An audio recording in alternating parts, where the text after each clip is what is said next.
This assignment allows students to connect with people and really see it's not as simple as one person's story. It's not as simple as thanking someone for their service. It really means directly engaging with veterans and being willing to ask them questions. There's not just one story of war.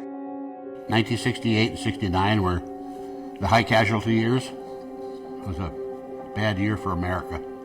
A lot of dead Americans. But there were a few of the Vietnamese that died too. We would go on alert every so often because there was terrorist activity in the area. The Baader-Meinhof, who's the Red Army faction, was pretty active where we were. And one time in particular, we were on guard duty, which they gave us just the steel pots and no ammo in our weapons and said, stand here on the open base and, you know, just keep traffic from coming in. We had the biggest PX in southern Germany. Soldiers who are fighting in overseas, downrange as we like to say it, they are really genuinely trying to make a difference. And one of their peers if they get killed, they take that personally.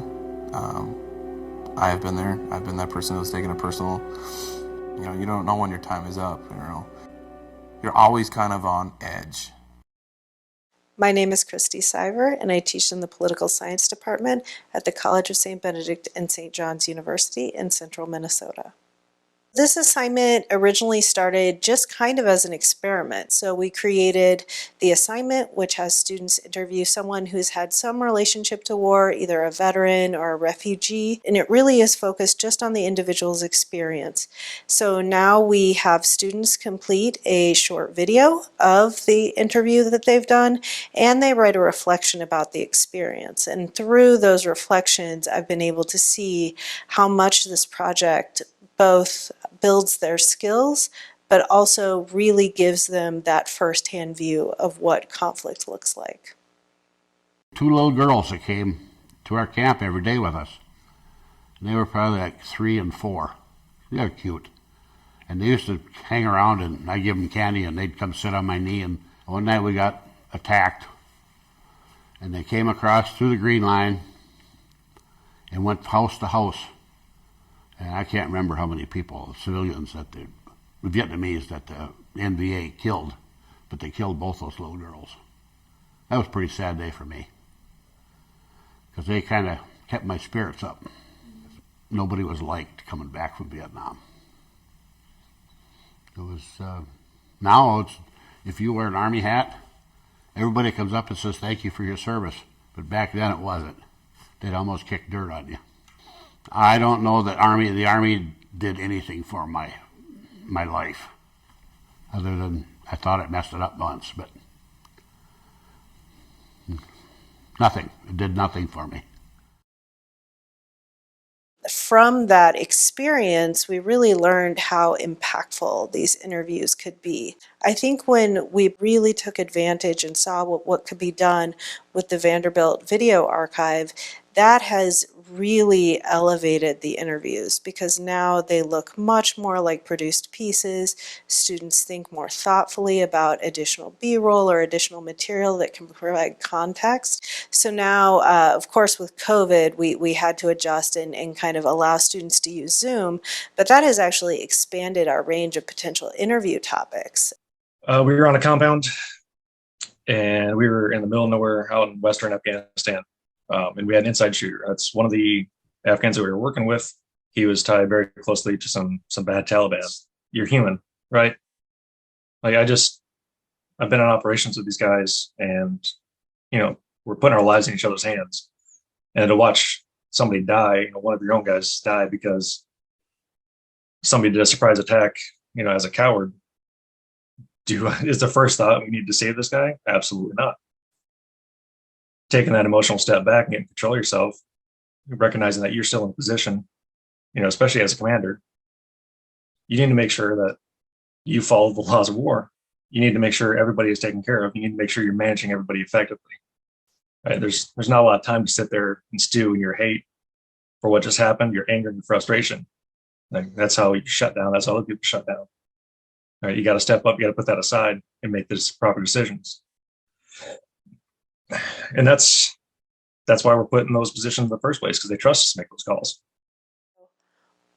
Working with instructional technology has been really instrumental in this assignment. Now that we're back in the classroom, we really push students to record in the studio, which takes away a little bit of the kind of uncontrollable elements or elements that students unfamiliar with video production might run into. While I have, can guide students in thinking about the interviews in the context of ethics of war, having people who can support the students as they're recording and editing their videos and give them ideas for additional materials that can be included are really helpful. So working with instructional technology and the libraries is an invaluable part of this process. Without those support structures, I do not think that this assignment would be as successful as it has been. When we finally broke contact and got back to where we could be picked up by helicopters, there were 2 Americans and there were about 10 Vietnamese. They were all wounded. And we got on the helicopters, and there was a medevac helicopter, and the medic looked at me and said, "Sergeant, where are you wounded?" And I said, "I'm not wounded." And he looked at me with a very, "You got to be kidding me" kind of look. Well, I was covered in blood, but none of it was mine. And that particular point I had walled up for several years. After going through counseling, I can now talk about it, sort of get it off my chest, if you will. I've shut those into the back of my mind. There's that wall that, even though some of the wall has come down, not all of it has come down. This assignment was incredibly relevant to the class because I really try to get students to grapple with the dilemmas that arise in war. And I really wanted them to not necessarily have a monolithic view of a veteran or a soldier or a refugee. So this allowed students to see firsthand how these experiences that they're reading about in academic journals or even news pieces, how do those really impact people? People learn to live together, but have we formally tried to sit and talk about what happened? There's no reconciliation process. There's a post-war country where people forget the past sins when they die, and hopefully they didn't pass them on their kids, which they did actually. But nobody openly talks about, there was a lot of atrocities and human torturing that took place during that time. How do you ever reconcile that? I don't believe in reconciliation process. This is sad to say, but I don't. Being able to listen to the stories that students have recorded has been incredibly gratifying because it really offers us an opportunity to hear and record these stories, to really understand their perspective in a way that I could never do simply reading their story from a page.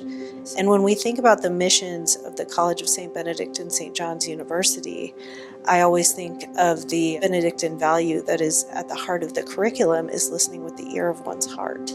To see students engage in something that is difficult and sometimes uncomfortable, but to sit and listen with intention and empathy. And at each step, we're all as a team working together to really increase the impact for the students and give them something that they will take away and hopefully remember for the rest of their lives.